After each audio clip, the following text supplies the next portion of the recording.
Hey there, everybody. It's Lance with Love to Hate, back again with another video in my series of quick gamer thoughts from BGG Con in Dallas, Texas, 2022. And in this video, I'm going to cover 3,000 Scoundrels.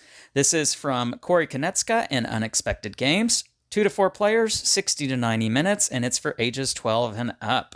The theme here for this game is a Wild West theme and some time travel with this, a little odd, but the theme is that for the last 5 years there has been a time traveler in the Wild West who has brought several different things from the future back to the Wild West, and now all of a sudden the time traveler has left. And there are all of these technological pieces that are scattered about the area, and you and the other players are trying to put together your gang of scoundrels to round up as much of the future tech as you possibly can. Little bizarre, the theme here, yeah. The mechanics that are going on with this game, you are mostly going to be bluffing, but there is a little bit of drafting in this as well, and that's what you have here with this game, mostly bluffing.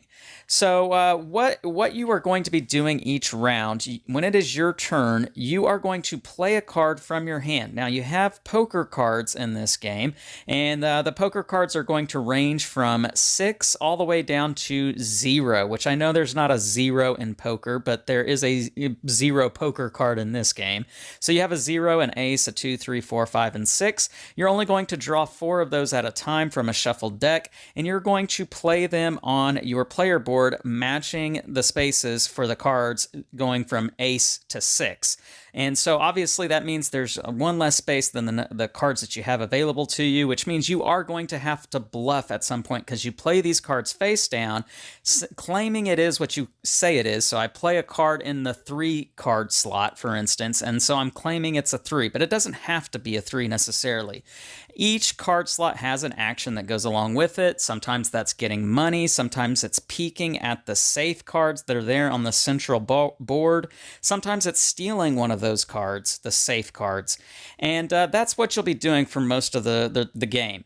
You will also have an opportunity to purchase one of the 3,000 Scoundrels that's available in the 3-card market there in the middle of the board. And why I say it that way is because you have these cards that you combine with the sleeves, and the combination of the card and sleeve makes a scoundrel, and there are over 3,000 different possible scoundrels that you can make in this game.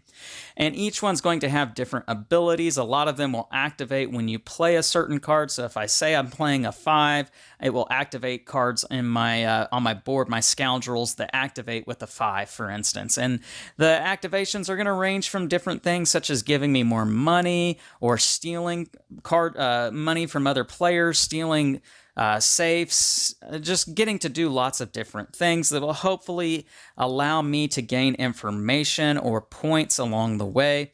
And it's hard to explain to you exactly everything that can happen in this game because, again, there are 3,000 different possibilities. But in the rulebook, it does give you a glossary of a quick overview of what most of the abilities will look like. And it's pretty easy to put the information together to figure out how a card works. That being said, you can see that there's a ton of replayability here with this game, and you're never going to have 2 games be the same. With just the vast amount of different possibilities in this game, every game's going to be a little bit different than the one before. So what are you doing? What are you getting points from? Well, I mentioned that there are safe cards on the central board here. You've got 3 different areas, and the safes for each of these different areas are going to range in different values. One area might range from as low as a 2-point safe all the way up to a 7-point safe, whereas another area will range from 3 to 5, much smaller range. And so you're not sure what you're getting, and you might scout a safe, which lets you peek at it first and put a marker on it, and the marker is a number that you assign to it to tell the other players, hey, I looked at this one and it's a 4. Now, you don't have to be honest with that either. You can lie in that as well. You can lie about a lot of things in this game, but you might want to tell the truth because every time you tell the truth, and you put a token on it that is true with what the actual safe is, if you end up stealing that safe, you get an additional victory point for every token that's on the safe that is true, that does actually tell what the actual value of that safe is. So there's incentive to tell the truth, but there's also incentive to lie in this game. So you're getting points from stealing those safes. You're getting points from the tokens that are on the safe that are telling the truth about how much the safe is worth. You sometimes get points for the Scoundrels you purchase from the market. You're getting points from just a few areas. That's pretty much it in this game. And at the end of it, you are going to count up all your points after 2 or 3 rounds, depending if you want to go for a longer game or not. And whoever has the most points at the end of the game is going to be the winner. So what do I think about this game? Well, the things I really enjoy about this game are that the different Scoundrel combos are absolutely fascinating. The different things that they can do wildly make the game different, and each time you play this game, it feels a little bit different than any other time you've played it before. And the more people that you play with, the more that's going to flush out and be a thing in this game, because you're just going to see more Scoundrels and more people activating Scoundrels, and you can see the composition of their player boards and the arrangement that they have of their Scoundrels. That's really going to add a lot of flavor to this game. And with that, you have a ton of replayability. As I've already said a couple of times, there's lots of ways this game can unfold. And so each time you play it, you're going to see something different. You're going to see something new. And I really enjoy that. I do enjoy the bluffing aspect with this game. I enjoy how you are not just only bluffing about the cards you're playing at times, but you're also bluffing about what you say the safes are when you look at them. And that's a fun aspect with this game. And it fits with the Wild West theme. I really enjoy that.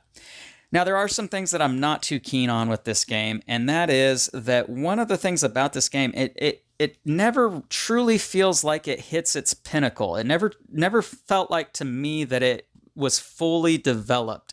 The game sort of feels like it's heading to an area where you can maybe combo some things and you can see a lot of stuff happen on a turn, but unfortunately it seems to fizzle out before it gets to that point, because you only have so many spots on your player board to be able to hold Scoundrels before you have to start replacing them with new ones. And I would like to be able to have more Scoundrels to combo after one another and see them interact a little bit more with one another. It just sort of feels like it could have developed a little bit more. Also, I feel like there's not a whole lot of ways to be able to make big things happen for yourself. Not anything that really sort of feels like it has a big change with the gameplay. It's a lot of little changes, but it doesn't feel like there's a lot of big changes.